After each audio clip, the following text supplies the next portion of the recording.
kumbunuche uteye nk'umukobwa wa Mandela oyu urarenze sinobisha biboneka I love you. Nibaza ko mba nkunda kwikorana kuko ibintu bya label urumva usanga je ndiko nkora ibyo ntashaka, donc ndiko nkorera donc ku yandi mategeko, ugasanga ndiko ndica ibindi bintu napanze jewe bya collabo nabyo je bon nakunze kubanza kwerekana ibyo nshoboye nka jewe urumva. Collabo zizoza gusa nti kuri jewe numva hataragera ko ndayikora ni wiki yaba ata muntu wese dafise igihe kiwe cye simba ngeze hano kuko ivyo nipfuza byabaye ntabizi. Urumva rero ni igicambere gikuru kwari ugushima Imana cyane gose.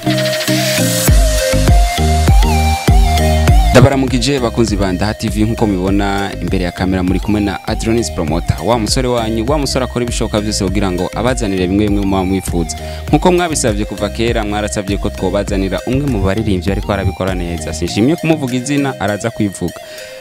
Ntiriwe ndabarandira, reka kwanza ndamuramutse, abaramutse yongere yivuge n'izina. Turakuramukije. Gute nawe urakomeye? Ndashima. Umeze bona? Shaje ndashima nyene pore.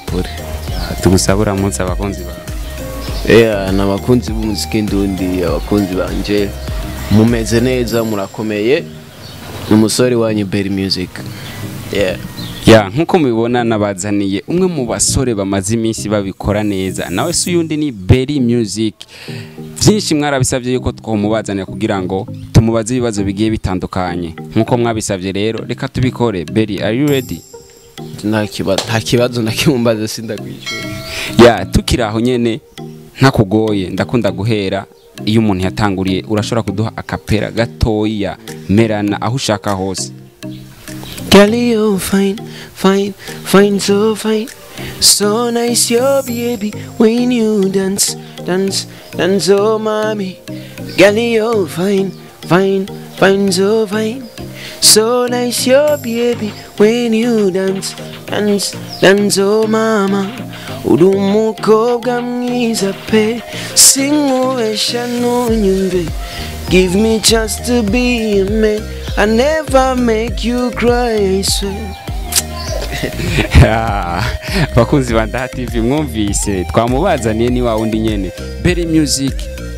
Tukiri ku ntango, Berry Music dufise amakuru yuko ari umuntu yatangwe kuririmba kuva kera, ariko igihe ciwe novuga ngo kitari bwagere yuko yoronka hit. Mbega Berry Music yoba yatangwe kuririmba ryari? Je yatanguye muri 2013. Ucuja kumenyekana 2018 2020. Indirimbo yiwawe Merana. Berry Music amakuru dufise kuri Merana nyene turiko turaduga tuza kuri Shasha. Turafite amakuru yuko umwe mu baririmbyi canke umwe mu bagenzi biwawe ntarinze kuvuga izina yoba yaragerageje novuga ngo kugusabira umwe mu ba regent go badufise ngaho, nawe atari wundi ari Sabi, aramugusabira yuko yogufasha kubera ko wari umuntu afise impano, wari umuntu bari bakeneye yuko impano yawe yoje hagaragara. Ariko amwe mu makuru dufise bivugwa yuko yoba yamubwiye yuko bobanza bakakureka kwanza ukibrandinga kugira ngo baze bagufashe wamaze gutangura ibikorwa by'iwawe. Umaze gusohora indirimbo yiwawe yari yo Merana, bivugwa yuko uwo muririmbyi yoba yaraguhize uje muri label ukanka ukavuga ati reka je mbandanye na career yiwanje. Mbega urashobora kuduha umuco kuri ivyo bintu?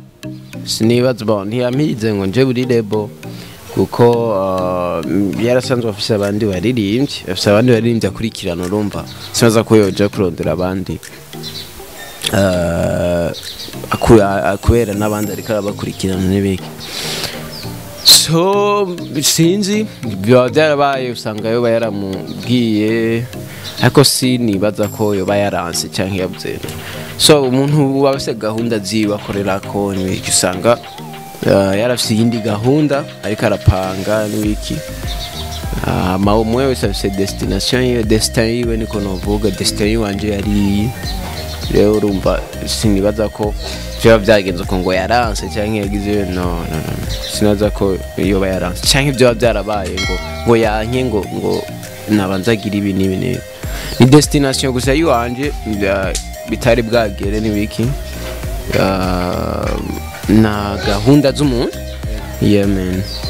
iki kibazo canje kirimo ibibazo bibiri. Kubera iki Berry Music adakunda gukora collabo n'abandi baririmbyi, canke kubera iki Berry Music adakunda yuko hari umuntu ashobora kumubwira ngo ndagushire muri rebo kanaka? Nibaza ko mba nkunda kwikorana kuko ibintu bya rebo urumva usanga je ndiko nkora ibyo ntashaka, donc ndiko nkorera donc ku yandi mategeko, ugasanga ndiko ndica ibindi bintu napanze jewe kugira ndyohera abafana ariyo nka famille yanje. So urumva nico gituma hama bya collabo nabyo je bon nakunze kubanza kwerekana ibyo nshoboye nka jewe. Collabo zizoza gusa nti kuri jewe numva hataragera ko ndayikora niwe ki Berry Music inyuma ya Merana arasohoye indirimbo Angelina, indirimbo yakoze ibintu novuga ngo bitangaje mu gihugu cy'u Burundi, aho Angelina yaje ku muvuduko udasanzwe. Berry Music benshi baravuga ngo uriya nuko yaronse promotion bitamugoye, uriya nuko yagize nte. Mbega Berry Music ni kihe kintu ubona novuga ngo kujyanya ushobora gusohora indirimbo ugasanga abaririmbyi benshi basanzwe bari muri industry ya music bariko barakomanta bagakomanta? Mbega we wibaza ko ari kubera iki abaririmbyi benshi bitaho gukomanta ku ndirimbo ziwawe mu gihe abandi basohora ugasanga ntitwabonye amakomantere y'abaririmbyi bagenzi babo?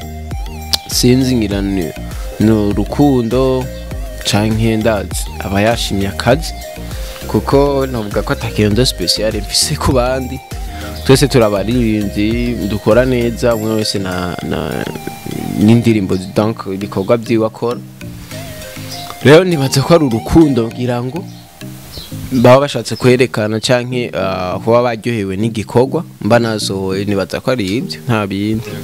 Berry Music akironka support novuga ngo idasanzwe ku maradiyo agiye atandukanye, mu gihe yaramaze igihe kininiya imyaka myinshi akora atamenyekana, yiyakiriye gute amaze kuronka support nk'iyonya ata muntu yigeze asaba ngo unsupportinge canke ugirene? Imigambi y'Imana, kubera urumva Imana ifite ibintu yapangiye umuntu mu buzima, ariko wewe ugasanga uri kuriruka upapa n'ibiki, kumbe ari we gihe cyo mwese afite igihe cyo burya nariko adukurikirana babimenye. Kubera iyo abata muntu wese adafite igihe cyiwe simba ngeze hano, kuko ibyo nipfuza byabaye ntabizi. Urumva rero ni igicambere gikuru kwari gushima Imana cyane gose kwantu uri kirangiza, kubera umbe biriko biraba ni ibintu nifuje kuba kera. Ni hariyo nibindi numva umengo ntibyobaho kuri jewe. So je nibaza ko wari umunezero udasanzwe, kuko iradiyo burya yumvirizwa n'abantu benshi.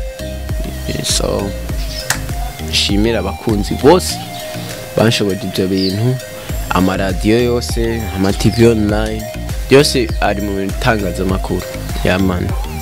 Berry Music tugerageje kubaza bamwe novuga ngo mu babanyi bawe aho twagiye turaca aho tubaza amateka novuga ngo ya Berry Music, twaronse feedback zigiye zitandukanye batubwira ati Berry Music numwe mu bantu novuga ngo babaririmbyi ba mbere twaba dufise batagara ngaha muri quartier, ku buryo wewe naho yoba yirenganiye ari mu modoka yiwe naho utaba wamuravye agerageza kuguma kuraba, ku buryo nimwahuza amaso azaho kuramutsa. Mbega niki kintu gituma wiyegereza novuga ngo abo bakunzi biwawe mu gihe tuzi yuko abandi benshi bagendana mbere n'ababouncer hamwe unamuvugishije usanga bagutereye hariya? Niki kintu gituma wiyegereza abakunzi biwawe gose?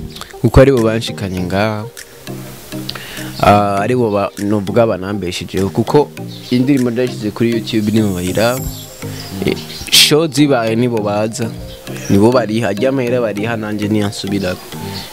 Rero je sinibaza ko umuntu we ku kazi, sinibaza ko uja gutuka boss wawe canke ngo ntakwegere. Nuko rero je ndabafata nk'aba ntuze navuga gute, nk'abakoresha banje. So that's why sinibaza ko kuramukanya n'umuntu ari cyo bitwaye, kuko umuntu ni nk'uwundi ntuzuzo gufasha ico. Ya tukiraho nyene urabizi yuko hari abaririmbyi benshi ntiturinda kwavuga amazina mbere nawe naho ushitse ahanyuri uyu munsi urabizi yuko ivyo bintu bibaho.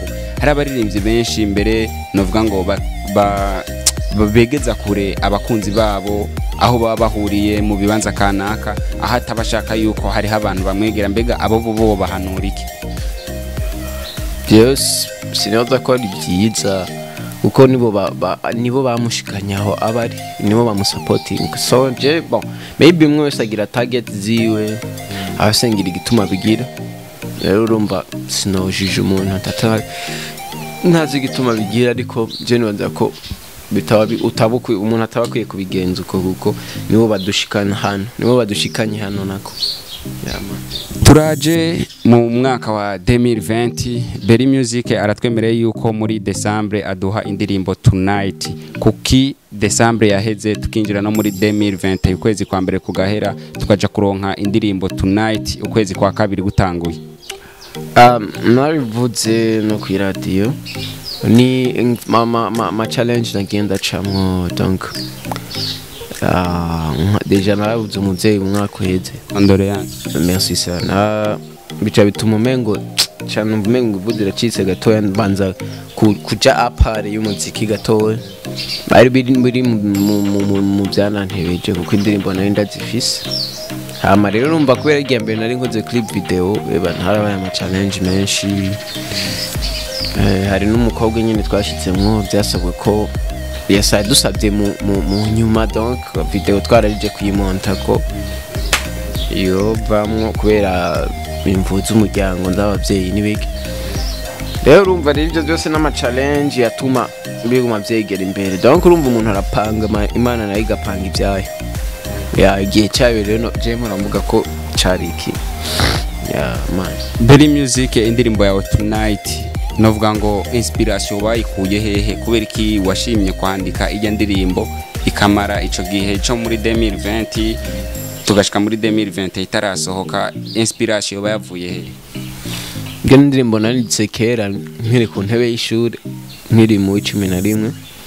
Yanaza ko nta inspiration yatari yarimwo, ni juste ko mu ishuri gusa byaraje nyene ndiko ndakubita mu ishuri nyene birazi ko nyene ata inspiration ngo, donc ni melody gusa zaje cyanda bikora nyene ndayirangiza. Man abumva niyo nanditse kera gusa uko bayikoze ico gihe sinabishimye, donc numva umengo mfite ni ryayo nzoyisu, donc comme abakunzi bagize bakama ikibanza cyanda yisubiramenye nuko nifuza na video man.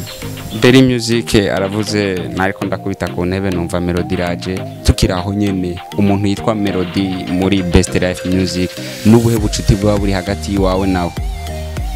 Je kuri je novuga ko ari nka famille mu banyamuziki, kubera niwe novuga munyamuziki wa mbere twatanguye kumenyana je atanabizi ko ndirimba kuva mu mwaka wa 2015.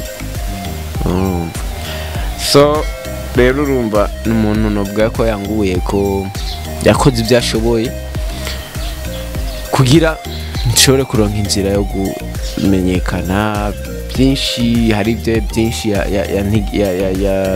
ya tigita hirya nino bikanka, donc urumva mugabo urumva ni ya destination kugira y'umuntu ya destiny yari bwagere, kuko hari abantu benshi ya propose abo producer b'ama video ntovuga abantu benshi ngo bamfashe, urumva ntibyagenda biracamwo, bamwe bakatwemerera abandi ibintu nk'ibyo nyene. So shout out to him, nzokama ndamushimira kuko afise novuga novuga niko novuga canke umucango muri career yanje man. Berry Music yavuze yuko atihutira gukora amakorabo canke kwinjira mu marebo, bishitse Yves Melody akakubwira ati Berry ndifuza yuko dukorana indirimbo nawe vyogenda gute? Twikorana we nawe nyene arabizi, we n'umuntu wa mbere atahura kwanza ibintu nk'ibyo kuko nawe bonyene bahora babicamo. Nomubwiye ati wanavye James gahunditse n'izi tuzoyikora iki gihe, kuko urumva ni famille ijya sumuntu twajya kumvikana byinshi kubera abizi nawe nyene arankurikirana nyene arambaza aho bigire dans career yanjigeze. So urumva rero nta kibazo je numva cyo jamu makini. Berry Music umaze igihe navuga ngo tubona ukorera indirimbo kwa Kori, mbega nike kintu woba warashimiye Kori ku buryo uvuga ati bivanye nuko nakora izindi ndirimbo ku bandi ba producteur, Kori hari akandi kantu yaje yongeramwo ku buryo mvuga ati Kori ndashobora no kumwongera n'ikindi gikorwa kugira ngo ankorere nkuko yankoreye? Aje nuvuga ko ari umwe mu ba producer bakora neza cyane canke bakera niko novuga. Je nibaza ko maybe ari kubera twamenye ariwe twakoranye, donc production numva nk'ijyambere basi kubamenyekana kuko Kori niwe twatangiye gukorana na Melana, turakorana na Angelina, turakorana na Tonight. Turumva n'umuntu nyene novuga ko twahuje mugabo sikuvuga ngo sinzokorana n'abandi, turamaze gukorana n'abandi. Rumva novuga ko ari ibyo maybe kubera twahuje cyane ubwa mbere, nta kindi kandi arabizi cyane, mu producer mwiza ni bake nta numwe atabizi ngira ngo hano. Berry Music ni umuntu adakunda kuvuga, novuga ngo bamwe mu ba director bamukorera ama video, mbega abo bantu muba mufitaniye novuga ngo kontra yo gukorana ama video canke tuzobona ikindi gihe uja kwa ba General, uja kwa bande, kwa ba Kent B bande, bimeze gute? Byose birashoboka, ni nabakenera nzobarondera dukorane kuko burya nta muntu numwe nta wifasha, donc uwifasha sinibaza ko ari umuntu yifasha ikintu, donc utegeza kurondera abandi kugira bagufashe kuko nibo byishoboka zana byose. So rumba rero igihe nyene nabakeneye ntegerezwa kubarondera kuko nabo nyene bari mu bazocanga mu mucanga, donc mu iterambere ryanje, kuko icyo gihe nzoba ndabakeneye nuko zombona ivyo bintu ari bo babishoboye. Yamani nkuko namye ndabikora, nkuko nguma ndakugora, utwongere akapera ya Tonight ahantu ahari hose wifuza kuririmba muri kano kanya, tubandanye nibaza byaje. Mwiza we nyegera noche kure, shenge we unono girl come to me, nataka mwili wako kwenye wangu, unipe chote chako nikupe changu, we mtoto moto moto. Ay ay ay ay ay. Yama. Yeah, Berry Music Tonight n'indirimbo novuga ngo irikira bica bigacika, aho mu ndwi imwe gusa igeze kuri 65k. Mbega uri kuraraba bivanye n'izindi ndirimbo wari umaze gukora, niki kintu uri kurabona yuko kiriko kirahinduka, hamwe uvuga ati bivanye n'indirimbo za mbere natanguye ubu ndabona yuko hari ikintu kiriko kirahinduka? Ofete nyene kubera navuga ariwe yambaye nakoreye video, nico kiri mu mpinduka kuko video bon abakunzi benshi barareklama video n'ibikiri biki, so that's it ico kiri mu kintu navuga cazanye impinduka kuri jewe kuko abantu hari abantu benshi bari bankunda batari bwambone n'ibiki, so niba barambonye n'indirimbo babibona ko abayiravye atari bake, donc biboneka ko bari banyotewe n'ibiki, bose ndabona bashimira n'Imana. Yamani Berry Music gushira Kori navuga ngo muri video ya Tonight inspiration bayikuye kubera iki? Wavuze ati uyu nyako yankoreye audio akayinkorera neza, reka ndamushira muri video, kubera iki washimye kumushira muri video? Naramuvuze mwe mu ndirimbo, cyo gituma itegezwa kujya mu video. Yamani Berry Music uyu mwaka wa 2021 twizere yuko igikorwa cha Tonight turonse muri kuno kwezi kwa kabiri nico kizorangiza umwaka canke tugiye kubona n'ibindi bikurikira? Kogwa biriho byinshi kuko 2020 hari ibintu byinshi yashaka gukora bitakunze kubera imboze zimwe harimo na corona, n'ubu hari ibintu bimwe biki bitarakunda kubera corona, ko tubyizere ko bigiye nyene kugabanuka canke birangire burundu dutangure gukora ibyo twifuza gukora. So ibikorwa ni byinshi kuko ubu mwaka no kwiratrapa. Yamani benshi mu baririmbyi barakunda kuvuga ngo ndafise ibikorwa byinshi ndagize nti, ariko bikarangira umwaka uheze tubonye ca gikorwa ca kindi nyene. Mbega Berry Music muri stock bafise nk'ibikorwa bingahe? Hariho amakorabo yo bari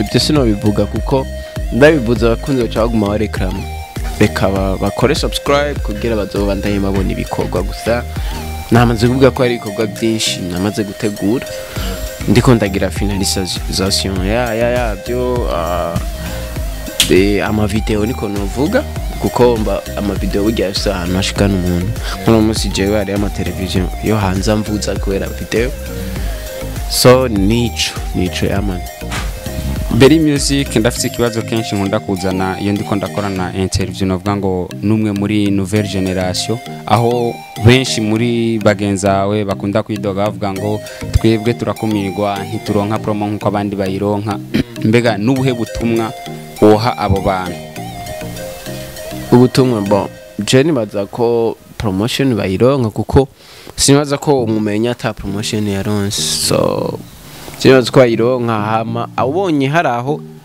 donc idashika wewe wifuza ucukrea gwawe kuko ubu hariho social media donc urumva wewe ugerageza ku active abantu nibiki kuko urumva abari n'ibyo turi benshi nibo kama promoting umwe babiri batatu bane bategeza go promoting bose yaman Berry Music turangiza tugushimira ku bana uvuga ngo watwakiriye neza ukaduha umwanya utiri uratugora kwa kundi nyene tuguma tubikora usezera abakunzi biwawe kuri Angelina kugira ngo bagume muri ya mood.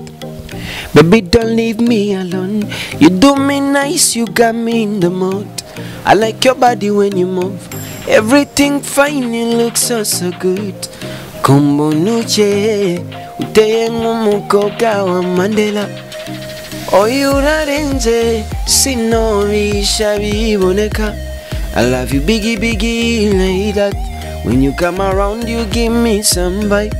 I love you biggie like that, ubonye ngacamera neza. Yeah man. Yeah, bakunzi ba Ndaha TV n'abakunzi b'umuziki ndi muri rusange nkuko mubibona twari kumwe na Berry Music umwe muri nouvelle generation bariko arabikora neza umwe mu bariko batuma igihugu cy'u Burundi kimenyekana mu mahanga nkuko mwabidusavye mwaradusavye yuko twomubazanira kugira ngo tumubaze bimwe mu bibazo mwa mwifuza yuko tumubabaza rero nkuko mubibona turajije gukora twizera yuko n'ikindi gihe tuzogukenera utazotugora nkuko utatugoye uyu munsi mfise akanya ntegezo gukora kuko na Junior Interi wanje kwa abakunzi mwemfisa abakunzi wanyu nabi wanje urumva ni byose ni sawa kuko twese turi mu kazi kamwe naho tudasangiye umwuga yaman yatwongera tugusaba kubwira abakunzi b'umuziki ndundi n'abakunzi ba Ndaha TV kugenda bagire subscribe chance abone kuri channel za Berry Music zose kugira ngo tugume turi update ku bikorwa bya Berry Music yaman evan bakore subscribe kugira babandanye babona ibikorwa byinshi ziwanje umwaka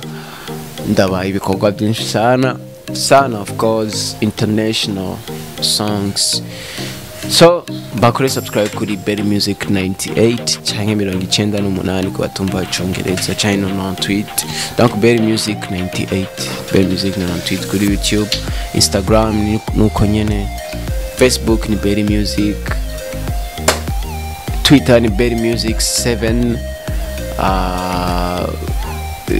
TikTok Berry Music 98 Snapchat Berry Music 6 hose ndiho ya umwe mu baririmbyi bakoresha imbuga nyinshi ya abakunzi ba Ndaha TV ndabashimiye ndabasaba kugumana natwe nta bintu byinshi ndabasaba urabe video wongere ugumane natwe kugira ngo nze ndakuzanira bimwe mu byo muba mwifuza ugende ngaho muri commentaire wandike icyo wifuza wongere ukeza Berry Music ku gikorwa cyiza yakoze turabashimiye.